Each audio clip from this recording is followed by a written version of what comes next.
बाणों से केवल देह कटती है, पर माधव की कुटिल मुस्कान से समूचा भाग्य कट जाता है। जब नारायण स्वयं कूटनीति के रथ पर सवार हों, तो अमरता भी मृत्यु की भीख मांगती है। मूकं करोति वाचालम पंगुम लंघयते गिरिम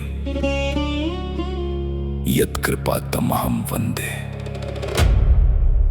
परमानंद माधवम।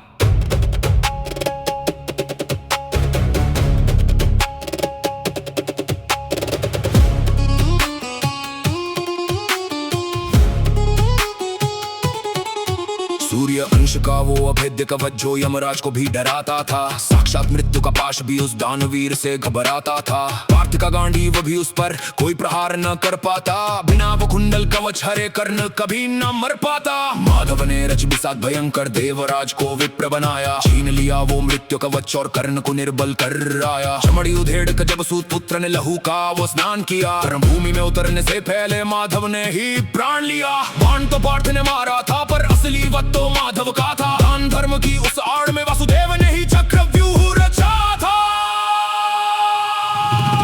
गंगा पुत्र वो अजय पर्वत बाणों की जो बाढ़ ला रहा, कुरुक्षेत्र की रक्त नदी में पांडव दल को बहा रहा। अस्त्र उठाने का प्रण न था, पर माधव ने वो काल बुना। पितामह की मृत्यु के खातिर शिखंडी का वो भेष चुना। मर्यादा की बेड़ियों में उस सिंह को माधव ने बांध दिया। नारी सम्मुख गिरे अस्त्र और पार्थ ने बाण संधान किया। शस्त्रहीन उस मस्तिष्क ने अपराजय को भेद दिया, बिना सुदर्शन उठाए ही गांगे का मस्तक छेद दिया। रथ की डोरी थाम कर जो मृत्यु का विधान लिखे, साक्षात वो त्रिलोकीनाथ भूमि में श्मशान लिखे। रथ की डोरी थाम कर जो मृत्यु का विधान लिखे, साक्षात वो त्रिलोकीनाथ भूमि में श्मशान लिखे। जयद्रथ के वध का वो प्रण जो अर्जुन की चीता सजाता, और बदल उस छलिए को बस सूर्य अस्त तक बचाता। पर माधव तो काल चक्र के एकमात्र संचालक हैं, वो ब्रह्मांड के अधिपति और सृष्टि के ही पालक हैं। सुदर्शन से सूर्य को ढंक कर प्रलय की वो रात रची, पापी बाहर निकल पड़ा उसकी मृत्यु फिर कहाँ बची। माया हटी प्रकाश वो पार्थ काट दे शीश इसका,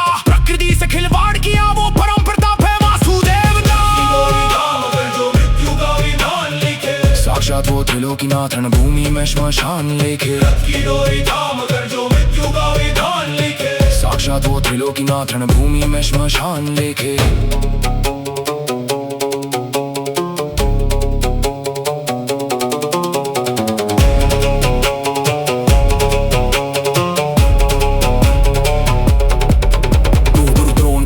बाहुबल जो यमराज को भी ने गल रहा, उस अजय ब्राह्मण के आगे पांडव दल था ओबल रहा। शस्त्र हाथ में जब तक उनके मृत्यु भी उनसे हारती, तब माधव की कूटनीति ने मस्तिष्क पर ही वार की। अश्वत्थामा मारा गया, माधव ने ये ब्रह्म उछाला। एक कुंजर के लहू से उस गुरु का सारा सत्य ही टाला। धर्मराज का आधा सत्य पांचजन्य की गर्जन ने ढक लिया। पुत्र मोह में टूट कर द्रोण ने शस्त्र भूमि पर रख दिया।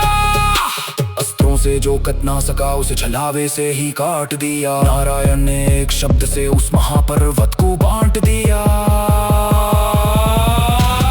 रथ की डोरी थाम कर जो मृत्यु का विधान लिखे, साक्षात वो त्रिलोकीनाथ भूमि में श्मशान लिखे। रथ की डोरी थाम कर